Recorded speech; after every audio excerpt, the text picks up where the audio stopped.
Halo, jadi gejala apa saja sih yang muncul pada saudara-saudara kita, sedulur kita yang mengalami hoarding disorder? Ayo kita bahas bareng.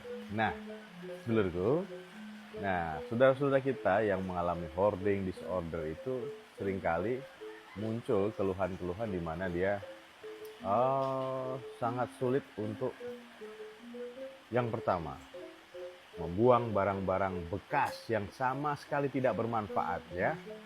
Sama sekali tidak bermanfaat dan tidak diperlukan lagi, seperti kresek bekas ya, koran bekas yang sudah tidak terpakai dan benar-benar tidak terorganize dengan baik gitu ya. Dia sulit membuang itu semua. Kemudian yang kedua nih, dia merasa cemas ketika barang-barang ini dibuang oleh orang lain, atau dia sendiri kalau buang itu juga cemas, nanti jangan-jangan ini lagi kita butuh lagi, jangan-jangan sebenarnya udah nggak terlalu terpakai gitu loh sebenarnya ya. Terus kemudian yang ketiga nih, sering kita lihat juga, sulit membuat keputusan. Nah, biasanya teman-teman kita yang mengalami hoarding disorder juga sulit membuat keputusan untuk hal yang lain juga. Jadi tidak masalah hanya membuang barang, tapi masalah yang lain dia juga sulit untuk mengambil keputusan. Gitu ya sedulurku ya. Nah, ada nggak sedulur kita yang seperti itu? Oke, kemudian yang keempat nih, dia masih saja ngumpulin, bahkan nyari barang-barang yang lain ya, yang mungkin nggak kepake juga dia ambil, dia kumpulin lagi, ya, seperti itu ya.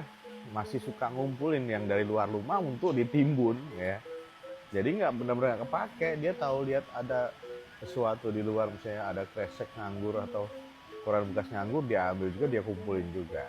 Nah, kemudian yang kelima nih, perlu kita cermati saudara-saudara kita yang mengalami hoarding disorder itu, ya, dia merasa tertekan, stres banget ketika barang-barang itu dibuang.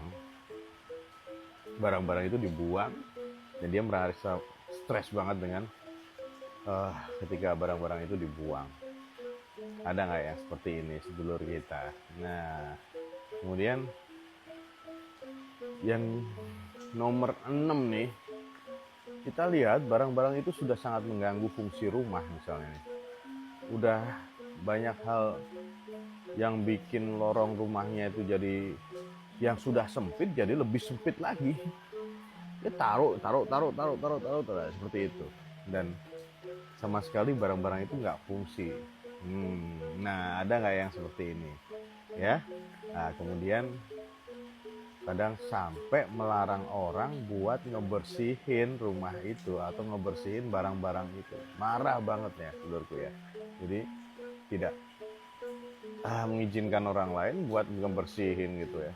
Padahal sampai plastik-plastik bekas yang nggak pakai, terus kemudian barang-barang yang sudah rusak nggak kepake, dia larang orang buat ngebersihin itu.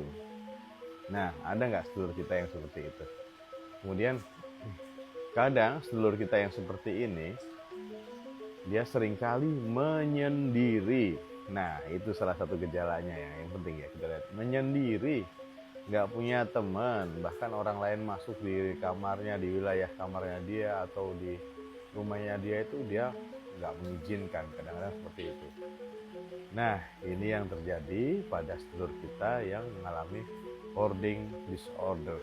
Nah, ada nggak sedulur-sedulur kita yang mengalami hal seperti ini? Ya, sampai seperti itu. Kita ngelihatnya risih nggak sih? Risih kan? Nah, oke, sedulurku nggak boleh mendiagnosis sendiri ya.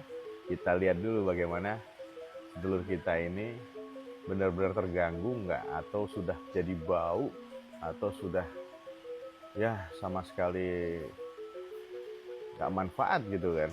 Dan kalau dilihat juga nggak enak banget ya. Oke sedulurku, jangan buru-buru mendiagnosis ya, jangan buru-buru ngatain, jangan buru-buru ya mencela ya, atau mungkin ada hal yang lain perlu kita bantu. Nah, jadi mungkin dia mengalami penyebab-penyebab yang lain, seperti mungkin dia ada depression, ada obsesif kompulsif, atau mungkin dia bahkan yang paling berat adalah ada skizofrenia pada sedulur kita yang mengalami hoarding disorder. Nah, jadi dari sekian banyak penyebab tadi, kita cari dulu nih. Nah, jangan-jangan memang ada skizofrenia. Kan? Nah, makanya kita nggak boleh buru-buru mendiagnosis. Ya, jangan mendiagnosis sendiri sedulur kita itu, tapi kita bantulah sedulur-sedulur kita ini supaya ya setidaknya lebih baik kualitas hidupnya, lebih baik kondisi rumahnya, lebih baik kondisi pergaulannya. Dia tidak menyendiri lagi, seperti itu ya sedulurku ya. Nah, jangan diagnosis sendiri, gitu ya sedulurku ya. Oke, ayo kita bantu sedulur kita supaya lebih baik kualitas hidupnya. Jadi nggak ngumpul-ngumpulin barang-barang yang nyusuh kalau orang Jawa bilang ya. Ya seperti itu. Nah, oke sedulurku, tetap waras dan gaspol, sehat selalu.